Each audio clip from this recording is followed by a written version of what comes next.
નમસ્તે. હાલ કચ્છથી લઈ સૌરાષ્ટ્ર સુધી માવઠું, અતિ ભારે પવન સાથે ધૂળની ડમરીઓ ઉડી, ઘરના નળિયાઓ અને છાપરા હવામાં ફંગોળાયા, કેટલીક જગ્યાએ કરા પડ્યા.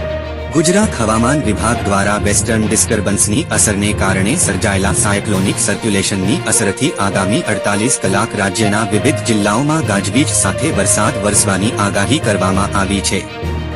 ત્યારે કચ્છ જિલ્લામાં સતત બીજા દિવસે વરસાદ શરૂ થયો છે. તેમજ અમરેલી, દેવભૂમિ દ્વારકા, પાટણ, અમદાવાદ અને ગાંધીનગરમાં પણ વરસાદ શરૂ થયો છે.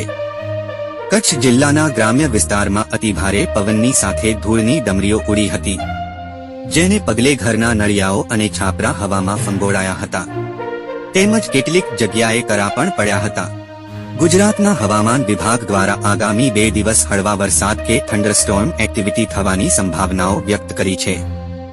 ત્યારે આજે રાપર તાલુકાના હાઈવે પટ્ટીના ગાગોદર, કીડિયાનગર, સહભીમદેવકા, માનાબા, પેઠાપર સહિતના ગામોમાં પવન સાથે વરસાદી ઝાપટા પડતા વાતાવરણમાં પલટો જોવા મળ્યો હતો. ચૈત્ર મહિનામાં ચોમાસાનો માહોલ જામતા લોકોએ કાળઝાળ ગરમીથી રાહત અનુભવી હતી.